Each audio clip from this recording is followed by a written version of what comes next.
Welcome to The Explainer. I am so excited to have you here today because we are embarking on a truly fascinating journey. We're going to demystify the cosmos, but actually we aren't starting with super complex equations or distant galaxies. Instead, we're going to start right here with our own everyday experience of reality. We're taking a deep dive into an incredible piece of writing that fundamentally reevaluates the two absolute most basic concepts of our existence: time and space. It's such a simple question, isn't it? But it's one that has completely stumped humanity for millennia. I mean, think about it. We use time flawlessly every single day. We schedule our lives down to the literal minute. Musicians keep perfect tempo. We coordinate massive global events with staggering precision. And yet, if you are asked to actually sit down and define what time physically is, completely independent of a clock, well, we completely struggle. We just draw a blank. If you feel kind of confused trying to explain time, trust me, you are in excellent company.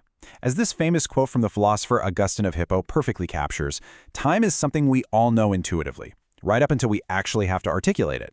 Our source material today uses this exact sentiment to validate our confusion and to set a deeply engaging philosophical tone for the exploration ahead. Because before we can truly understand the universe, we have to understand what time and space actually refer to. Okay, let's dive into this. We are constantly surrounded by a cluttered list of mainstream theories and popular scientific models that you've probably heard a million times before.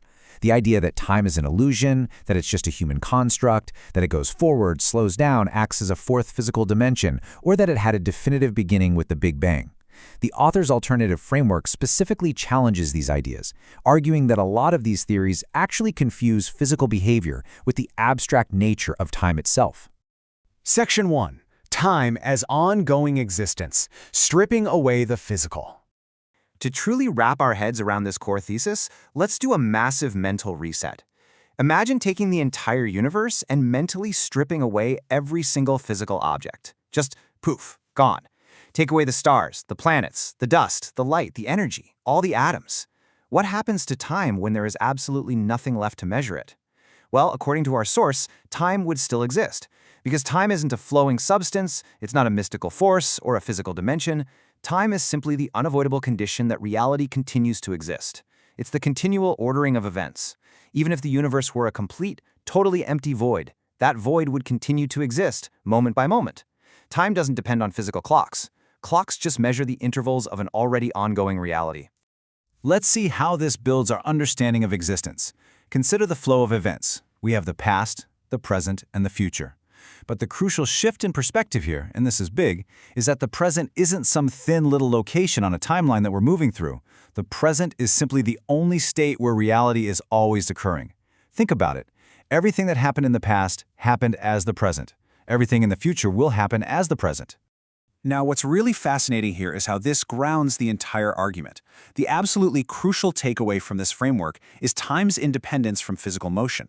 We are so used to thinking of time as something tied to movement, right? Like the ticking of a watch or the orbit of a planet.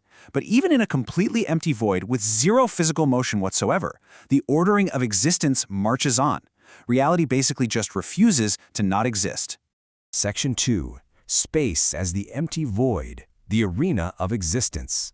So now that we've stripped time down to its bare essence, let's apply that exact same grounding logic to space. Here is the author's precise view of space. It is merely an underlying emptiness. It is the infinite, completely open arena in which physical phenomena exist and interact. Space itself does not push, it does not pull, and it does not act upon objects. The author even points out that if some universal ether or physical fabric did exist out there, it would still have to sit within space. Space is just the ultimate underlying emptiness that holds the whole shebang. And this stark contrast brilliantly illustrates the difference at the heart of our explainer today. On one side, you have tangible, physical phenomena: planets, stars, gravity, things that have form and actually interact with each other. But on the other side, you have abstract conditions: space and time. They are passive, non-physical frameworks. They aren't made of anything. They are simply the unavoidable conditions required for the physical things to exist at all. Which naturally leads us to a pretty fun Socratic question. Does space have a boundary? If you imagine flying to the absolute edge of the universe, what happens when you reach the wall? Like, what could possibly exist beyond that edge? Any attempt to imagine a boundary simply requires more space on the other side of it, leading us to the totally logical conclusion that while physical matter might be finite, The empty void of space must be absolutely infinite. There's just no way around it. Section 3. Rethinking modern physics models, metaphors versus reality. Armed with this inherent conditions framework, we can now apply this logic to modern physics. The author draws a really vital distinction here between mathematical descriptions and literal physical reality. Look, mathematical equations are incredibly useful. They allow us to calculate gravitational effects and predict how physical systems will behave with just stunning accuracy. But the author argues, a mathematical equation that predicts an effect does not necessarily describe the actual, literal underlying physical truth of how the universe operates. Take the absolutely most famous metaphor in modern physics, space-time curvature. You've definitely seen it. It's the heavy bowling ball placed on a stretched trampoline to explain how mass bends space to create gravity. But the author points out a massive logical paradox here. The trampoline model requires gravity to already exist in order to pull the ball down and create the indentation. Without pre-existing gravity, the ball would just float there. The metaphor illustrates the math beautifully, but it doesn't physically explain gravity at all. This brings us right to the author's argument regarding space-time.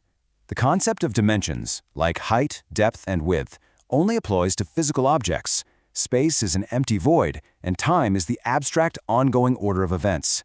By combining them into a physical space-time fabric, the author argues we're confusing abstract, non-physical conditions with three-dimensional physical traits. Time simply isn't a physical dimension you can bend or travel through. We actually find a very similar paradox when looking at the Big Bang model and the expansion of the universe. If we're told that space itself is expanding, we have to stop and ask the obvious question, expanding into what? If space is just a non-physical arena, a totally empty void, how can a void physically stretch or grow? The author suggests this might be yet another case where a mathematical model is being mistaken for a literal physical process. Section 4. The Infinite Framework of Reality. Unavoidable existence. Let's move to the final, really mind-expanding philosophical conclusions derived from stripping away all these mathematical abstractions. Consider this timeline. If time and space are truly abstract, infinite conditions, then logically they couldn't have had a beginning, and they can't have an end. Think about it. What would come before time? Well, more time. What exists outside of space? More space. The author suggests the universe itself might not have had a beginning in the way we usually imagine it. Instead, physical structures simply formed, evolved, and emerged within an already existing infinite reality. I really want to share this powerful thought from the text. The existence of reality seems more fundamental than the equations we use to model it. It's such a brilliant reminder for all of us. Mathematics is an unparalleled tool for discovery, no doubt about it. But simple observation, logic, and careful reasoning are just as vital to understanding the cosmos. Sometimes we have to look past the complex equations and just observe what is fundamentally true. So, the crucial point is simply this. Reality exists. Space and time are not mystical forces, they aren't physical fabrics, and they certainly aren't grand illusions. They are simply the unavoidable, inherent conditions of reality being present. Space is the void where things happen, and time is the ongoing continuation of that happening. Which leaves us with this massive, provocative, existential puzzle as we conclude our explainer today. We always ask how the universe was created from nothing. But what if nothing is impossible? Did existence really emerge from nothing? Or is reality itself, the infinite void of space and the endless continuation of time, simply unavoidable? It's a totally paradigm-shifting way to view the cosmos, and I highly encourage you to keep pondering it. Thank you so much for joining me on this journey through space and time today.